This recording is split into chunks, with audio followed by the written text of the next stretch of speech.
NCR में मौसम ने ली करवट। दिल्ली के कई इलाकों में झमाझम बारिश और सर्द हवा ने एक बार फिर बढ़ाई ठिठुरन।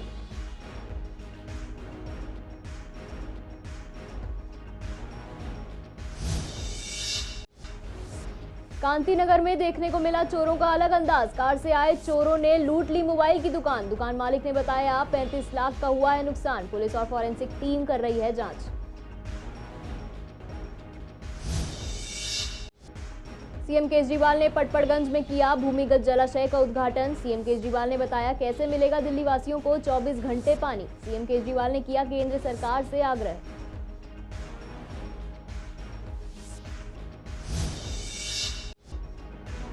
बढ़ती महंगाई से परेशान पूर्वी दिल्ली की जनता। महिलाओं को होती है घर चलाने में दिक्कत। राशन के दोगुने दाम से होती है परेशानियां।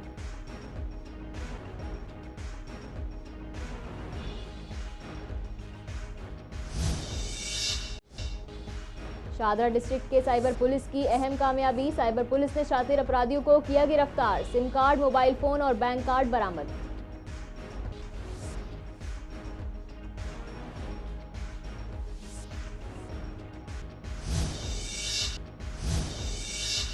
नमस्कार, स्वागत है आपका पूर्वी दिल्ली खास में और मैं हूं आपके साथ सार्विका श्रीवास्तव।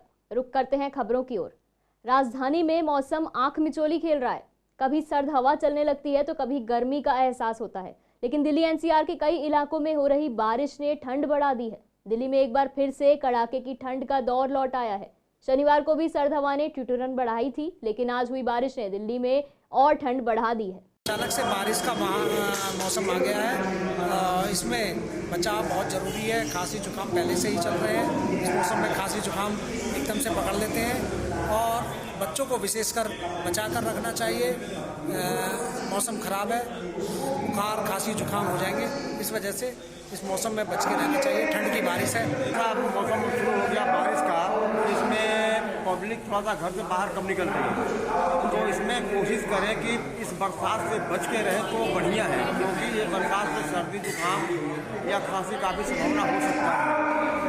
मौसम में बच के रहने से बच्चों को और बढ़िया रहेगा, ताकि छोटे बच्चों को काफ़ी असर होता है। देश की राजधानी दिल्ली में रोज एक नया क्राइम होता है। अब ताजा मामला पूर्वी दिल्ली के ईस्ट कांति नगर से सामने आया, जहां चोरों ने ब्रीजा कार लेकर एक मोबाइल शॉप में चोरी की वारदात को अंजाम दिया। देखिए ये रिपोर्ट। एक कार में बैठे व्यक्ति को देखकर कोई ये नहीं कहता कि इसको खान पान या पैसों की कोई कमी होगी, लेकिन क्या करे जब कार से कोई आए और चोरी की वारदात को अंजाम दे दे, या यूं कहें आरोपी ही सरेआम कार में घूमकर क्राइम की वारदातों को अंजाम दे रहा है। अब ये मामले पूर्वी दिल्ली के कांति नगर इलाके से सामने आया है, जहां चोरों का अलग ही अंदाज देखने को मिला। चोर ने ब्रीजा कार लेकर एक मोबाइल शॉप में चोरी की वारदात को अंजाम दे दिया और लाखों का सामान लेकर फरार हो गया। इसी कड़ी में मोबाइल शॉप के मालिक का कहना है कि उनकी दुकान में पहली बार चोरी नहीं हुई है। इससे पहले 2020 में भी कुछ ऐसी ही चोरी हुई थी और आज फिर से एक बार उनकी दुकान को निशाना बनाया गया। दुकान मालिक का कहना है कि उनका 35 लाख का नुकसान हुआ है, जिसमें मोबाइल के डमी और मोबाइल, घड़ियां और कुछ इलेक्ट्रॉनिक आइटम भी चोरी हुए हैं। सर ये है कि मैं दुकान तो रात को टाइम से बढ़ा के आता हूँ 10-11 बजे करीब अपनी। उसके बाद में मैं रात में कैमरे वगैरह भी चेक करता रहता हूँ, क्योंकि मेरे पास ना मेरा एक्चुअली 2020 में भी मेरे साथ केस हुआ था ये। इस बार क्या हुआ कि मैं रात को कैमरे चेक करके सोया हूँ, मेरे पास मेरे स्टाफ का फ़ोन आया आधे घंटे बाद ही उसके कि भैया ऐसे ना दुकान में ताला टूट गया, क्योंकि चाय वाले ने मुझे बताया फ़ोन करके। तो मैंने फिर आगे यहाँ कंफर्म करा, तो मैंने देखा तब तक तो सारा काम कर दिया था उन्होंने। कितने का माल था आपका और कितना नुकसान? लगभग 30 से 35 लाख रुपए का माल होगा। 150 से ज़्यादा फ़ोन थे, 140 के आसपास फ़ोन थे और आपका तकरीबन 20 से 25 डेमो फ़ोन भी थे। पहले सर फ़ोन्स वगैरह थे पहले, तब तो कैश भी ले गए थे। वो 40-50 हज़ार रुपये गले में कैश था, वो भी ले गए थे निकाल के। स्पीकर उठा के ले गए थे। जो उन्हें सामान मिला जो भर सकते थे वो ले गए थे। तो पहले का रिकवर हुआ था या फिर नहीं हुआ? कुछ भी रिकवर नहीं हुआ सर, कुछ भी। तो दोस्त का लड़का है, इसके फादर का फ़ोन आया था मेरे पास 4 बजे के आसपास। तो मैंने फ़ोन उठाया तो बताया तो चला गया ऐसे शटर टूट गया है। मैं इमीडिएट यहाँ पे आया तो देखा कि शटर टूटा हुआ था, तो पता करा ये पुलिस वाले भी काफ़ी सारे आए हुए थे यहाँ पे। बाकी इस रोड पे पुलिस वालों को गश्त रहती है, लेकिन आजकल कम ही चल रही है। मामला तो हुआ क्या, लेकिन इसमें एक तो गाड़ी का जो नंबर है वो फेक बता रहे हैं वो पुलिस वाले कि गाड़ी की जो नेम प्लेट है वो फेक है, और दूसरे कैमरे वगैरह घुमा दिए थे। गाड़ी थी कुछ पता है? ब्रेजा थी, ब्रेजा। जी हाँ, ये पूरा मामला सीसीटीवी कैमरे में कैद हो चुका है। सीसीटीवी की मदद से पुलिस और फोरेंसिक टीम जांच कर रही है। अब देखना ये होगा कि ये मामला कब तक सुलझता है। सीसीएन के लिए संवाददाता वंदना और मोहित शर्मा की ये खास रिपोर्ट। मुख्यमंत्री अरविंद केजरीवाल ने आज केंद्र से दिल्ली को 1300 मिलियन गैलन प्रति दिन पानी उपलब्ध कराने का आग्रह करते हुए कहा कि इससे शहर में लोगों को 24 घंटे पानी की आपूर्ति सुनिश्चित करने में मदद मिलेगी। उन्होंने पटपड़गंज गांव में 1.1 करोड़ लीटर क्षमता वाले भूमिगत जलाशय का उद्घाटन करने के बाद कहा कि दिल्ली सरकार शहर में पानी की उपलब्धता बढ़ाने की कोशिश कर रही है। सीएम केजरीवाल ने कहा कि जब दिल्ली की आबादी करीब 80 लाख थी तब उसे 800-850 MGD पानी मिलता था।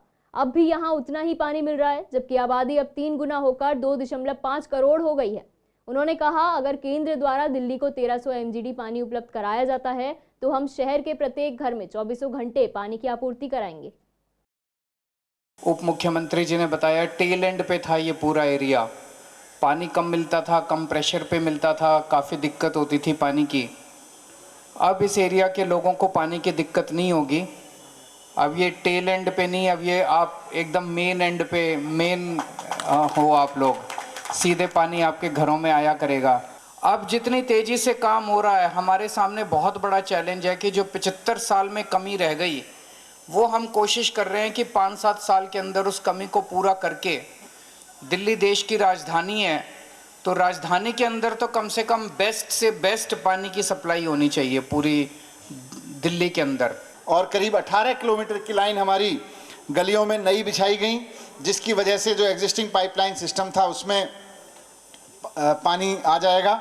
7 साल में 12 नए यूजीआर बना देना कोई मजाक बात नहीं है। महंगाई का नाम सुनकर ही आम आदमी की जेब पर भार आ जाता है, क्योंकि आम जनता को महंगाई से राहत देने की बजाय सरकारें उन्हें और ज्यादा मुसीबत में डाल देती हैं। अब 1 फरवरी को बजट आने वाला है। अब जहां देखा जाए पिछले साल से अब तक काफी तेजी से महंगाई का ग्राफ बढ़ा है, जिससे मध्यम वर्ग के लोगों को घर चलाने में काफी दिक्कतें हो रही हैं। खासकर महिलाओं को, जिन्हें घर चलाना होता है, उनका कहना है कि सैलरी नहीं बढ़ती लेकिन महंगाई आसमान छू रही है। खाने पीने का सामान, राशन पानी, हर चीज के दाम दोगुने हो गए हैं, जिससे कई समस्याओं का सामना करना पड़ता है। ऐसे में सरकार को कुछ ऐसा करना चाहिए जिससे हमें राहत मिल सके। मध्यम वर्गीय और गरीब लोगों का रसोई का बजट बिगड़ चुका है, क्योंकि 3 महीने के अंदर अंदर दाल और आटे के ऊपर 30 रुपए की बढ़ोतरी कर दी गई है सरकार की तरफ से। मुझे तो ऐसा लगता है कि हम जो मध्य वर्गीय लोग हैं वो कैसे अपने घर को चलाएंगे, क्योंकि तनख्वाह तो हमारी सीमित है और महंगाई दिन पर दिन बढ़ती जा रही है। कि ऐसा ना हो कि हमें एक टाइम का ही खाना खा के गुजारा करना पड़े। तो सरकार को ये चाहिए कि आम और गरीब जनता को देखते हुए कम से कम महंगाई को इतनी ना बढ़ाएं कि जनता अपने कम से कम पेट भी ना पाल सके। महंगाई के लिए इतनी ज़्यादा ज़रूरतें पूरी करने के लिए महंगाई बहुत ज़्यादा हो चुकी है। आटा, दाल, चीनी, इनके भाव इतने बढ़ चुके हैं। तेल कुछ टाइम से तेल की कीमतों में थोड़ी गिरावट आई है माना, लेकिन आटे और दाल की कीमतें काफ़ी बढ़ चुकी हैं। सरकार को चाहिए कि इसके ऊपर कुछ कार्रवाई करे। सरकार इन चीज़ों के लिए कुछ नहीं सोच रही। वोट दो वोट के लिए इनको चाहिए होता है, लेकिन जब महंगाई के लिए भी तो कुछ करना चाहिए ना इनको। पिछले 3-4 महीनों में आटे दालों के भाव बहुत ज़्यादा बढ़ रहे हैं, जिससे एक आम जनता को बड़ी दिक्कत हो रही है और मध्यम वर्गीय परिवारों का बजट बिगड़ जाता है। बात बात पे इस तरह से दाल और चावल के रेट बढ़ते रहेंगे तो एक आम आदमी के लिए बजट का बिगड़ना स्वाभाविक बनता ही है, क्योंकि जो उनकी सैलरी होती है वो लिमिटेड होती है और उसमें वो अपने खर्चे को मैनेज करके चलते हैं। कभी किताबें बढ़ना, कभी सब्जियों के रेट बढ़ना, कभी स्कूल की फ़ीस बढ़ना और कभी ये सब्जियां बढ़ना, आटा दाल ये सब बढ़ना। तो इस तरह से एक मध्यम वर्गीय परिवार जो है वो बहुत डिस्टर्ब हो जाता है। तारीख को जो गवर्नमेंट का बजट आना है उसमें एज ए गृहिणी भी मैं चाहूँगी कि बहुत सारी चीज़ें महंगी हो चुकी हैं और दालें लो, तेल लो, सब कुछ बहुत महंगा हो चुका है। और जो है हमारा एक बजट होता था कि जो राशन का बजट होता था एक गृहिणी को चलाना पड़ता था, पर वो सब चीज़ें टोटली महंगी हो गई हैं, जिससे कि घर का बजट भी बिगड़ चुका है। आमदनी इतनी नहीं बढ़ी है, बजट जो है महंगाई की वजह से पूरा हिल चुका है। शाहदरा डिस्ट्रिक्ट के साइबर पुलिस ने 3 शातिर अपराधियों को गिरफ्तार किया है। पुलिस ने आरोपियों से 225 SIM card, 3 swipe machine, 21 mobile phone और 4 बैंक कार्ड बरामद किए हैं। वहीं आरोपियों ने पुलिस को बताया कि वो अपने शौक पूरे करने के लिए लोगों से अभी तक 1 करोड़ से ज्यादा की धोखाधड़ी भी कर चुके हैं। ये लोग लोन के नाम पर लोगों को ठगा करते थे, लेकिन अब ये पुलिस की गिरफ्त में है। गुरु तेग बहादुर अस्पताल में उन्नत ऑक्सीजन सुविधाओं के साथ मातृत्व और बाल स्वास्थ्य यानी MCH ब्लॉक में नए कैजुअलिटी, इमरजेंसी और लेबर रूम की सेवा शुरू की गई। इन सभी नई स्वास्थ्य सेवाओं का उद्घाटन दिल्ली सरकार के उप मुख्यमंत्री मनीष सिसोदिया ने किया। इस कार्यक्रम में सीमापुरी विधायक राजेंद्र पाल गौतम, कुंडली विधायक कुलदीप कुमार, चिकित्सा निदेशक डॉक्टर सुभाष गिरी, डॉक्टर धनंजय गौतम और अस्पताल प्रशासन का स्टाफ मौजूद रहा। कार्यक्रम का आरंभ उप मुख्यमंत्री मनीष सिसोदिया ने फीता काट कर किया। मुख्यमंत्री मनीष सिसोदिया ने इस मौके पर बात करते हुए कहा कि इस विभाग में नया कैजुअलिटी और आपातकालीन लेबर रूम खुल जाने से गर्भवती महिलाओं और स्त्री रोगी महिलाओं के बच्चों को इस विभाग से बेहतर इलाज मिलेगा। वहीं GTB अस्पताल के चिकित्सक निदेशक सुभाष गिरी ने बताया कि अस्पताल में ऑपरेशन के लिए 1500 फोल्डिंग बेड हैं। अस्पताल में मेडिकल ऑक्सीजन की बढ़ती मांग को देखते हुए उप मुख्यमंत्री ने शनिवार को अस्पताल में ऑक्सीजन आपूर्ति के लिए नई उन्नत सुविधाओं का उद्घाटन किया। अब नई उन्नत सुविधाओं का लाभ मरीजों को मिलेगा। दिल्ली के मुख्यमंत्री अरविंद केजरीवाल जी दिन रात दिल्ली के हेल्थ और एजुकेशन सेक्टर को एनहेंस करने के लिए मेहनत करते हैं।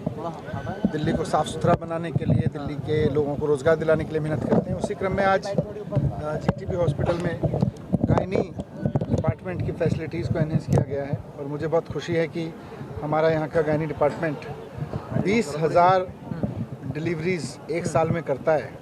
उनके लिए जगह कम थी, अब उनके लिए जगह बढ़ गई है और अच्छे से वो फैसिलिटी से करेंगे और ये संख्या भी बढ़ेगी। साथ साथ थोड़ा और बेहतर से कर पाएंगे। अच्छे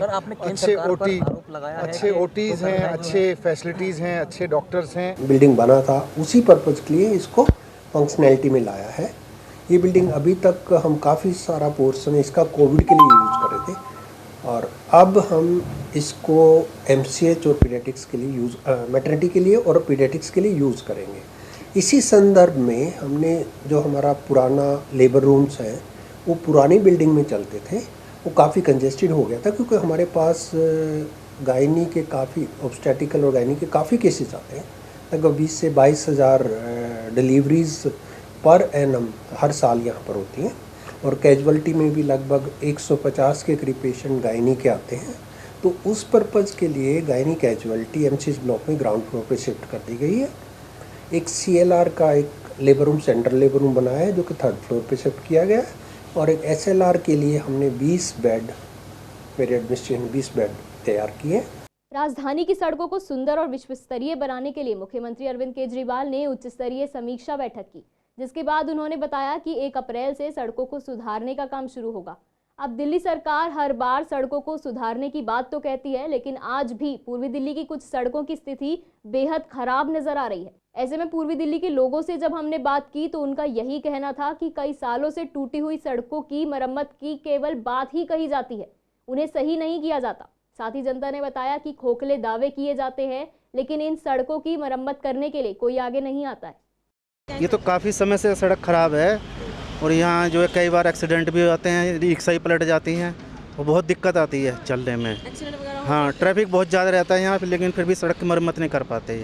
कभी कभी पैच लगाते हैं, कभी कभी लगाते हैं। ये इस बच्चों को स्कूल से लेने जाते हैं, बड़ी दिक्कत आती है स्कूटी चलाते हुए। बहुत खड्डे हैं। आते आते कोई भी थोड़ा बहुत कर जाता काम टेम्परेरी, वो हाथ के हाथ फिर उखड़ जाता है।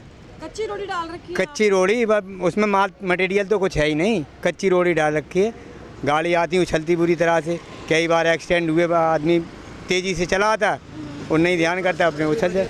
सर वो कुछ नहीं, वो झूठ सांच बोलना है, कुछ नहीं करना है। विश्वास, ये मेन सड़क है, इस कितना ट्रैफिक किसी सड़क पे नहीं होता। टूटी हुई है, बस आते हैं जहाँ थोड़ा बहुत भर दिए, फिर दूसरे दिन वैसी ही हालत है। स्लिप है यहाँ पे, बहुत दिन पहले लड़का भी मर गया था एक छोटा सा। हाँ, ऐसी हालत है यहाँ की। कोई नहीं, बस आते हैं थोड़ा बहुत ऐसे कर टिप टॉप करके चले जाते हैं। हाँ, बस यही काम है। क्या जी, झटके लगते रहते हैं। अभी कुछ दिन पहले की बात है, एक बाइक वाला पीछे गिर गया जी, सामान लेके जा रहा था बाइक पे, तो झटका लगा, नीचे गिर गया, फिर उसे उठाया 2-3 जनों ने। चोट वगैरह लग जाती है लोगों को? हाँ, चोट वोट तो खैर नहीं, मतलब ये गिर जाता है तो नुकसान थोड़ा बहुत हो ही जाता, गाड़ी का कुछ टूट जाना या जैसे कुछ भी। गड्ढे ज़्यादा सड़कों में या फिर टूटी हुई जगह से ज़्यादा? गड्ढे ज़्यादा है जी, टूटी हुई नहीं है, गड्ढे ज़्यादा है। कांग्रेस नेता गुरुचरण सिंह राजू के घर पर शुक्राना कीर्तन का आयोजन किया गया। गुरुचरण सिंह ने बताया कि ये कार्यक्रम हर साल आयोजित किया जाता है। इसमें बाबा जी का कीर्तन करवाया जाता है, जिसमें संगत आकर बाबा जी के चरणों में हाजिरी लगाती है। इस बार भी बाबा जी का शुक्राना कीर्तन का आयोजन किया गया, जिस दौरान सिख संगत में खास उत्साह देखने को मिला। सबने हाजिरी लगाई और सुख शांति की प्रार्थना की। और यहाँ पर सब संगत आकर बाबा जी के चरणों में झुककर अपनी हाजिरी भरती है और यहाँ पर आकर अपना जो खुशियाँ हैं वो प्राप्त करती हैं। तो शुक्राना हम करते हैं बाबा प्रभु जी का कि जो आपको अपने हमको दाता बख्शी है, जो अपने हम प्यार बख्शा है, उसके लिए शुक्रिया करते हैं, उनका शुक्रिया करते हैं कि आपने जो मेहर बख्शी है, ये मेहर आपकी हमेशा बनी रहे हम पर। संगत बहुत संगत यहाँ पर आती है, हर तरह संगत आती है यहाँ पर, हिंदू मुसलमान सिख ईसाई सब तरह लोग यहाँ पर आते हैं, सबका प्यार रहता है यहाँ पर। बहुत अच्छा लगता है यहाँ पर आते हैं, जब लोग आते हैं और इकट्ठे होते हैं, लोग सब होते हैं, सब लोग मिल जाते हैं, सबसे बातचीत होती है और सबसे मिलना जुलना होता है। और यहाँ पर सबसे बढ़िया तो है सबसे बाबा के चरणों में हाजिर आने का मौका सबको मिल जाता है। फिलहाल के लिए पूर्वी दिल्ली खास में इतना ही। मुझे दीजिए इजाजत। नमस्कार।